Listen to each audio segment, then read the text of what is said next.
As you can see, this is the mess I've got to deal with. I've been playing with the solar controller and the solar panels. This is the one I've been using at the moment, the Ring DC30. I'm going to be replacing the MPPT side with this one. Is the one I've got off of Rob at Oak Tree. This is the Smart solar controller. This is the MPPT 100. But 30 amp. I've gone for a 30 amp because I might be putting bigger solar panels on the roof at some point. I have had my test meter out. I'm not an arner, I'm not an idiot. I do know how to use things. I've got a test meter in my little box here, and I put a test meter across the panels, and I was getting about 15 watts out of one of them, and then I've just discovered that the other one, which is these two wires here connected or not connected, I'm getting nothing. So one of my 100 watt solar panels is completely dead. It's doing nothing. So that's probably not been helping. Plus I found when I came to twiddle with these wires a little bit, they were loose. They weren't actually pushed in properly and connected all the way in. So I may have had issues right from the beginning when this was first fitted and installed for me. So I'm not very impressed with the fact that it wasn't put in very well. And the fact that both of these wires were twisted together with the other ones, and I've got 4 wires or 2 wires in a 1 wire hole, which isn't very good. It's never ever going to be a proper connection. I don't know why they cut the ends off of them. I don't know why they didn't just connect them properly on the roof and run them down with one single cable, which is what I would have preferred to have done and what everyone else does. But at the moment I am getting a voltage. I'm getting 12.6 volts from the sun. So I'm gaining something at the moment by having these two disconnected. It's actually working. A little hole down here. I'm going to remove these really rubbish. I've been advised that these trip fuses are rubbish. They'll trip a couple of times and then they're knackered. So I'm taking these out. I've just ordered some more mini fuses or MIDI fuses that I was recommended to get from Richard. So both of these are coming out. I've got a 100 amp and a 50 amp. Chances are that 100 amp was never going to work anyway, and the 50 was probably just rubbish. So I've been recommended a couple of 60 amp fuses and a 30 amp fuse off of my solar. I've got it all written down. So that's what I'm going to do. I'm going to tidy up this complete spaghetti junction. Look at the state of this. Look at it. It's just absolutely rubbish. Excuse me for being right up close. I know I've got a lot of fuses in. I've added a few wires. I've got a light that's up here at the moment that's running off of this. And the last time that the guys were in here, it looks like they've cut the bloody cable as well, which isn't really impressive at all. So they've cut through my actual USB cable, which isn't smart. These were disconnected from a rubbish dimmer switch. I cut these out and replaced this. This is why I've got this big hole in the back here, because there was a dimmer switch on there that was absolutely rubbish. It lasted 2 weeks. I've got other things connected here. I don't know what all these are. These are all blank wires, blank cables that I've obviously put on and moved. There is actually a label on some of them that I put on there, S1, so I'll work out what S1 was. So yeah, I'm just going to tidy all this up, cut all these cables back, get all this back to normal. I've got some cables up here running from switches that I've put on the side here as well, so my light switches are accessible. So yeah, there's a lot of work to do, a lot of tidying up to do. Once it's done, it'll look pretty good. So this is going to be quite a long video, a little bit into depth of what I'm going to do, how I'm going to tidy this mess up, and let's get it working, shall we? So over to me and a pair of pliers, and let's get some of these wires cut back. One little bit of advice I can give you is get yourself some masking tape or some silver insulation tape, because this doesn't come off like masking tape, and a Sharpie pen, and mark down everything that you disconnect and reconnect. Mark it down, write down on the cables what the cables are. So I've wrote solar panels in, positive and negative. I know what they are, panel 1 and panel 2. Panel 1's on this side, it works. Panel 2's on this side, that doesn't work. So yeah, get yourself a bit of something and mark all your numbers down and all your wires so you know what they are, whether they're lights on the roof. I've got lights in my roof, or should I say not roof, in my loft or my penthouse. I've got lights up there, I've got lights here. All these lights are all connected to different cables, so write them all down what they are and you'll know what they are at the other end.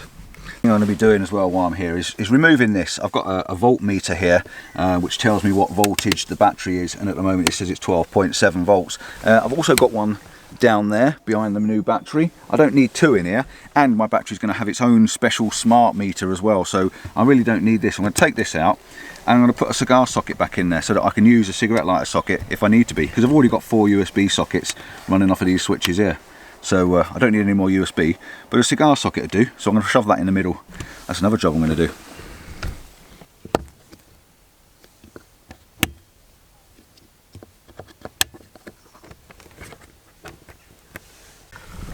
I've been messing around in this for quite a little while now, but I'm getting somewhere. Let me have a look and show you what I'm doing. So The MPPT is mounted to the wall, okay, and we've got the cables tidied up a little bit better all up around here. These are all tidied up and strapped in. What I've now got to do is remove these two from here and get these two down here and get two cables from there down to the new battery. Simple really, isn't it? These are going to be coming out. Like I said, these are coming out, so they don't need to be in there, but it's definitely an improvement so far. So MPPT's mounted, some of the cables are tidied up. I've got rid of a few extra cables that I didn't need in there, and yeah, definitely tidied it up. So step one done. Step two, I need the cables and I need to get them to the battery. Whew, here we go again. Right, so as you can see, I've got my both batteries out now. I've actually taken out my AGM battery, and I just wanted to show you that they're both very similar size. So this one's going to fit where this one was. This is the Lithium, this is the AGM, and I just wanted to weigh them and show you the difference on the weight, actually physically show you rather than just tell you. So this one is this is the AGM. I'm going to try and lift this if I can with both of these. Okay, so if you can see that, we're looking at over 20 kilos on that one. And this one, you can see I can do it one-handed. This one is just over 13 kilos. So there is a lot of difference in the weight between that, which you can do one-handed, and this one that you can't do one-handed. So that's a good weight saving. Right, all I've got to do now is get that in the van. Next job. The other thing is, I had a spare solar panel in my garage, so I'm going to try, if I can, to take the other one off the roof. It's supposed to have been Sick Effects on, but I'm not sure it has. I bought some proper Sick Effects, I think it's 255. I'll put a link up for it. It's supposed to be really, really good for sticking stuff on roofs and sealant and stuff out on vans. It's supposed to be the absolutely best stuff you can buy. So I'm going to try and take that. I'm going to peel that off of there, because I stuck that on when I first got it. I'm going to peel it off of there, put that one on the roof, and at least I've got 2 solar panels again that's working. That's the plan anyway.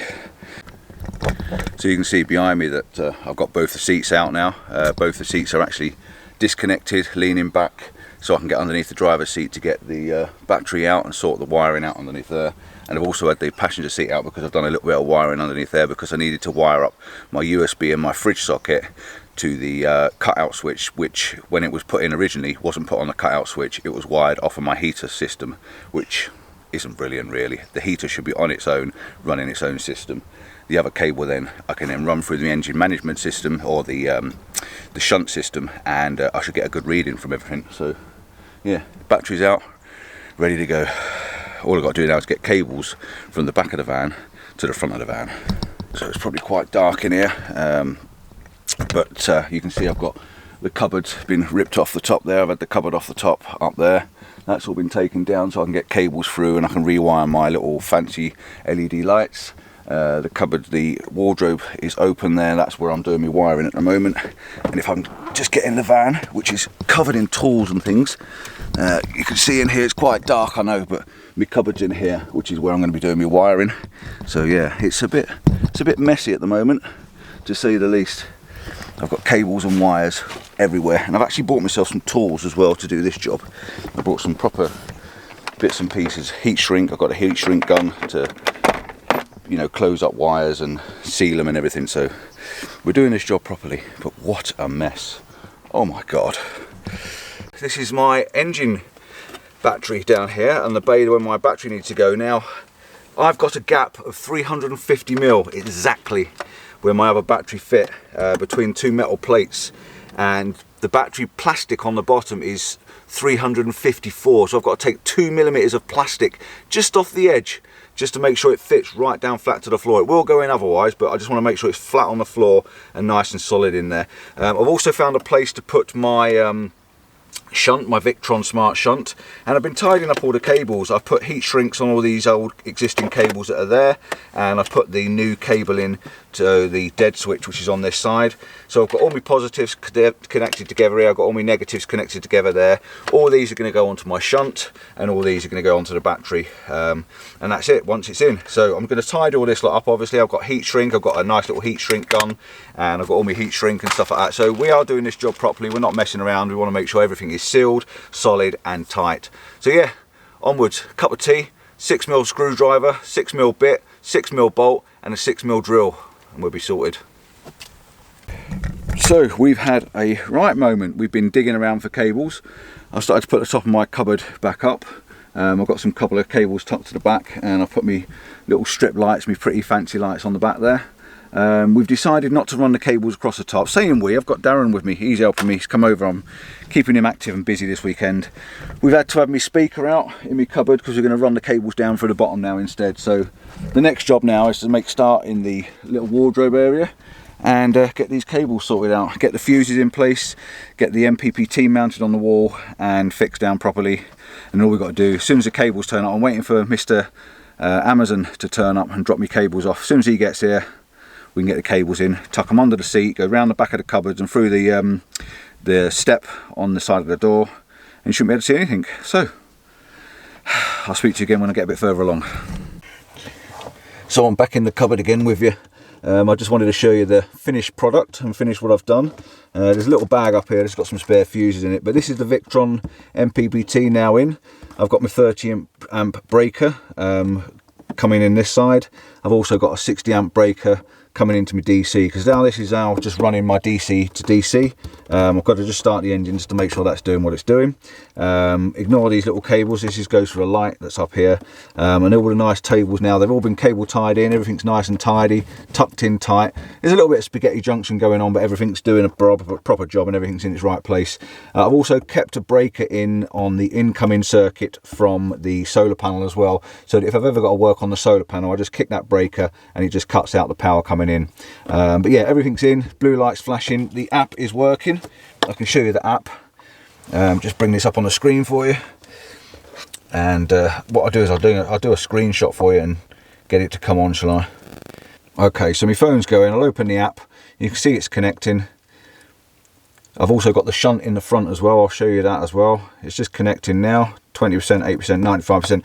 Right, so we're connected to, at the moment we've got two devices connected to the Bluetooth. So we've got our MPPT, which is this one, put our MPPT on, and it will give me everything there. It's not going to get any voltage or amps or current because there's no sun out at the moment, but it is showing it's working. It's got a voltage of 13 to 16, 0.16 volts, and no current at the moment. I'm going to have to check it tomorrow morning when the sun comes out. And if I go back out of this one and go into this one, this is my shunt, and this is reading what's going on at the battery end, at the engine side. Or say the engine side, it's not the engine side at all. And I am in the cupboard, you know, with you. Let me just turn you around here so you can actually see me. Right, so yeah, I've got 13.29 volts, which is the actual battery. It's saying it's at 100% charge. It should be because I've only just put it in. And you can see on there that I'm drawing on the current 0.63 amps. Now I've got a light on in here. If I knock this light off in here, that will go down. That will go down now. It's gone down to 40.46. And I've also got a light on out here. So if I knock the light off on out here, that's now gone to 18 amps or 0.18 amps. So you can see just literally by switching that on and switching this light on in here, how it is affected, and it's gone up, but it's still less than 1 amp. So yeah, it's showing everything straight on the phone of what I've got. So that works very, very well. I'm going to take you down the front and show you where the shunt is. Let's just stop this.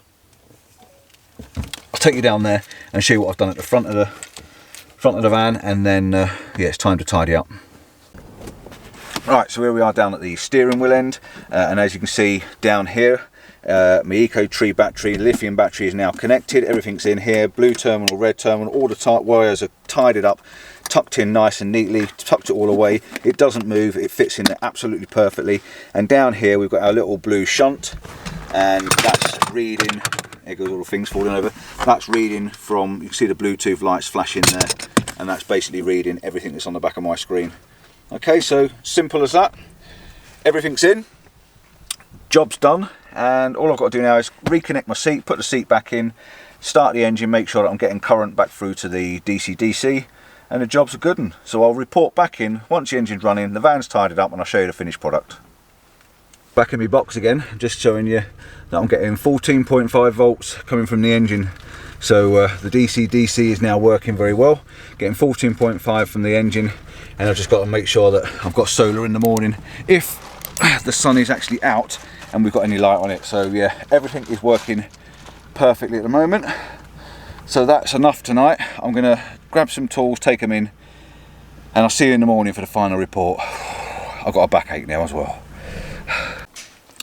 Okay, so what did we do? We installed the MPPT, the Smart Solar Controller. That is now in the cupboard, all hidden behind a panel. It's all tucked up away. Didn't do a lot of video of me actually putting that in and installing it, because it was a case of just screwing it to the wall. Got 4 cables that go in the bottom. You've got 2 cables coming from your solar panel, a positive and a negative, and you've got 2 cables going to your leisure battery, positive and negative. Dead easy. We just run them down through the side of the van. Darren actually tucked them in underneath the floor, and we put the trim back in around the side of the door. That was all good. So all those cables are nice and tidy, hidden away.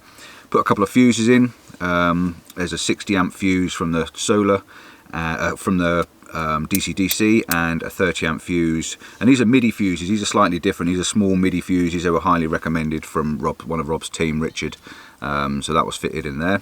So that's all nice and clean, tidy. I've got rid of all the excess rubbish that I didn't need inside the box, and all my lights and all my fittings, everything that works, all these switches and buttons, they've all been tidied up. Down the other end of the van, you've probably seen some time lapse. If not, it'd be running up in this top corner. Me and Darren, we took the battery out, stripped it down, got all the cables out, tidied all the cables up, heat shrinked everything, tidied them back up, put different ends on them, because all the earths had to be connected to the Smart Shunt. So I had to change all the ends to a 10mm ring so that they go over the end of the Smart Shunt. I had to put a new earth in from the Smart Shunt to the new battery, so we had to put one of them in there. Again, Richard supplied that for me, ever so good of him, thank you very much. And all we had to do is fit the one end. We then got the battery in, we had to make it fit, we wiggled it in, got it in nice and tight, run all the cables around it nice and tidily, tucked some foam in to clean them all up. Everything's been shrink wrapped, everything's in heat shrinked rather. There's no cables bare anywhere, everything's nice and tidy. So that took a little bit of work to do that, to sort of pull it all back. I started in the dark and finished it yesterday. So yeah, that was pretty good. So it's all nice and tidy. I had to rewire the switch my fridge is plugged into, because that was running permanently, which wasn't really good, straight off the battery. So I had to rewire that so it was independent. It was wired into my heater controls, which I didn't really want. So other than that, it was quite a basic job. It was just a case of tidying everything up, stripping it back, and that's what took the time. So yeah, not a problem at all. So we're all done. I've got coffee, and I've got banana cake. Job sorted. Everything's in, everything's working. Thanks for watching anyway, if you've watched this second part. I did break the first part into 2, because the first part was a lot about Rob, talking to Rob, speaking to Rob about the actual batteries, what they do and how it all works. If you haven't seen that, I'll put the link up. Do check that out, because he gives a lot of information to why the batteries are as good as they are. Rob's also very good at the end of the phone. He's been on the end of my WhatsApp messenger, and I've been sending him a few screenshots of what's going on my battery, and I can actually show you what's going on at the moment as well. So if I do start recording my screen, you can see that on my screen I've got the Smart Shunt, and I've also got the Smart Solar. So if I click on my Smart Solar, bearing in mind I've only got one panel up there that's working at the moment, and it's not a very good panel. It's actually showing I'm getting 6 watts. The sun's come out now. I'm getting 4, 5, 6 watts every so often.